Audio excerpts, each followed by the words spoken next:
Eco পার্কে প্রবেশ করতে গেলে টিকিট কাটতে হবে। তো আমরা এখান থেকে দুটো টিকিট নিয়ে এখন এখানে একটা স্ক্যানার মেশিন রয়েছে, এখানে টিকিটটা স্ক্যান করে তারপর হচ্ছে ভিতরে প্রবেশ করতে হবে।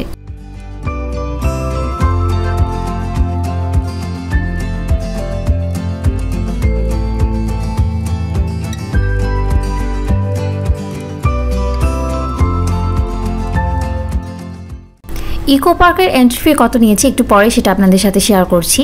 তো এখানে ইকো পার্কটা ঘুরে দেখার জন্য কিন্তু টয় ট্রেনের ব্যবস্থা রয়েছে, এছাড়াও মিনি গাড়ি রয়েছে, সাইকেল রয়েছে। ইকো পার্কটা এত বড় যে আপনারা একদিনে দেখে শেষ করতে পারবেন না। তো যারা হচ্ছে শর্ট টাইমের মধ্যে ইকো পার্কটা ঘুরে দেখতে চান তাদের জন্য টয় ট্রেন আর মিনি গাড়িগুলোতে তারা ঘুরে দেখতে পারেন। তো এখানে হচ্ছে টয় ট্রেনের টিকিট কাউন্টার। টয় ট্রেনের টিকিট হচ্ছে 150 রুপি করে, আর যে মিনি গাড়িগুলো রয়েছে এগুলোর টিকিট হচ্ছে 100 রুপি করে।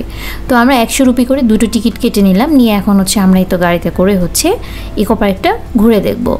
এই গাড়িটা হচ্ছে আমাদেরকে পুরো ইকো পার্কটা একটা রাউন্ড দিয়ে দিবে এবং হচ্ছে শেষে আমাদেরকে 7 ওয়ান্ডার যেটা রয়েছে সেখানে নিয়ে, আর আমরা যদি সেখানে নামতে না চাই তাহলে আবার আমাদেরকে যেখান থেকে উঠিয়েছে সেখানে এসে কিন্তু নেমে দিবে।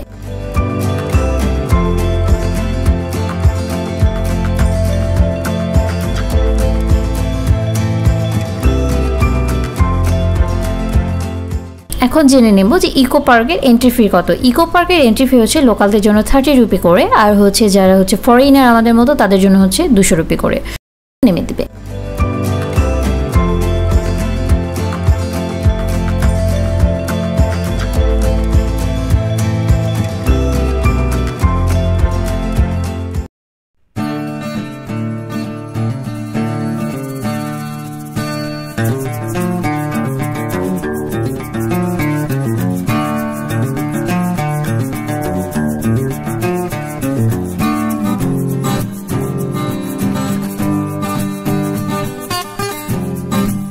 ইকো পার্কটা আসলে অনেক বড়, এখানে অনেক কিছু রয়েছে। এটা ঘুরে দেখতে গেলে পুরো একটা দিন আপনাকে অতিবাহিত করতে হবে, সবগুলো খুব সুন্দরভাবে ঘুরতে পারবেন। তারপরেও মনে হয় না যে একদিনে পার্কটা কমপ্লিট করা পসিবল হবে। তো এখানে চাইলে সাইকেলে করেও কিন্তু ঘুরে বেড়া যায়।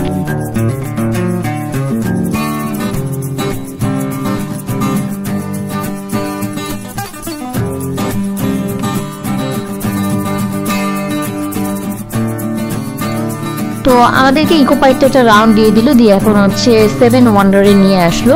তো আমরা যদি এখানে নামতে চাই নামতেও পারি, যদি না নামতে চাই তাহলে তারা আমাদেরকে আবার রিটার্ন যেখান থেকে এসেছি সেখানেই নিয়ে যাবে। তো আমরা এখন হচ্ছে 7 ওয়ান্ডারে যাব, সেজন্য আমরা নেমে পড়লাম। তো 7 ওয়ান্ডারেও কিন্তু টিকিট রয়েছে। 7 ওয়ান্ডারের টিকিটের প্রাইস হচ্ছে অনলি 30 রুপি, আর এটাতে কিন্তু কোনো ফরেনার বা লোকালের হিসাব নেই, সবার জন্য এখানে।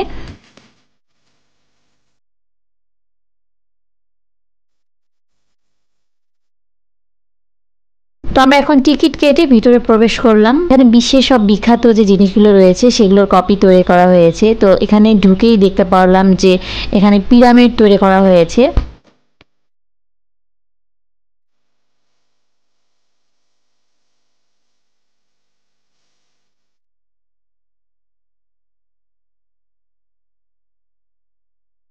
আর নিশ্চয়ই সামনে দেখতেই পাচ্ছেন যেখানে খুব সুন্দর করে তাজমহলটা তৈরি, আর ওই দিকে হচ্ছে ইটালির রোমে যে, তো এটা হচ্ছে পিরামিড। তো পিরামিডের ভিতরে কিন্তু প্রবেশ করা যায়। তো এখন হচ্ছে আমি পিরামিডের ভিতরে প্রবেশ করছি।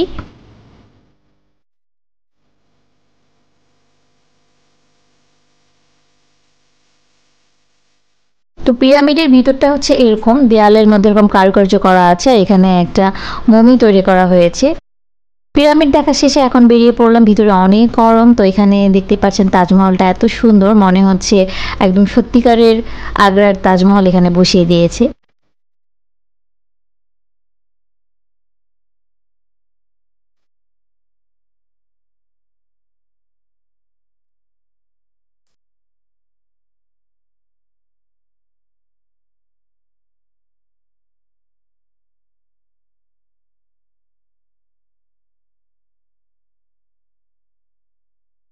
এই 7 ওয়ান্ডারটা কিন্তু অনেক সুন্দর। এখানে যে ভাস্কর্যগুলো তৈরি করা হয়েছে, তারপর হচ্ছে যে বিখ্যাত জিনিসগুলো আছে সেগুলোর যে কপিটা তৈরি করা হয়েছে, খুবই সুন্দর। এখানে আসলে আপনাদের খুবই ভালো লাগবে।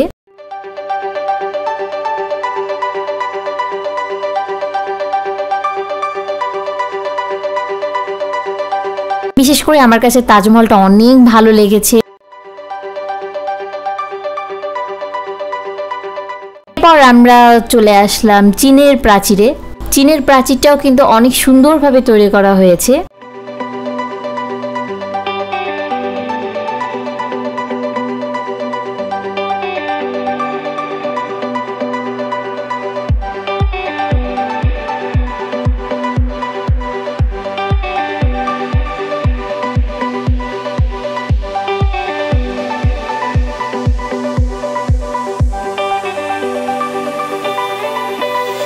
তো চীনের প্রাচীর ঘোরা শেষে এখন আমরা নিচে নেমে যাচ্ছি। আমরা এখন বর্তমানে ইতালির রোমে, তাই না বলো তো?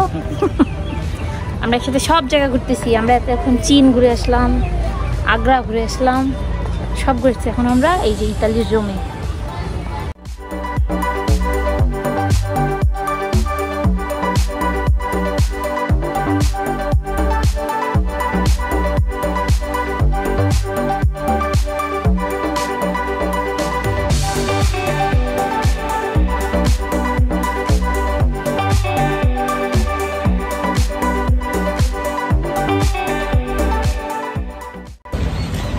তো আমরা ঘোরাঘুরি শেষে এখন হচ্ছে বেরিয়ে পড়লাম।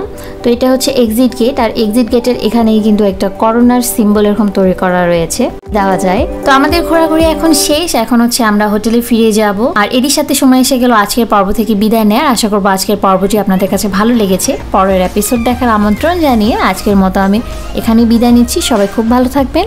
আল্লাহ হাফেজ।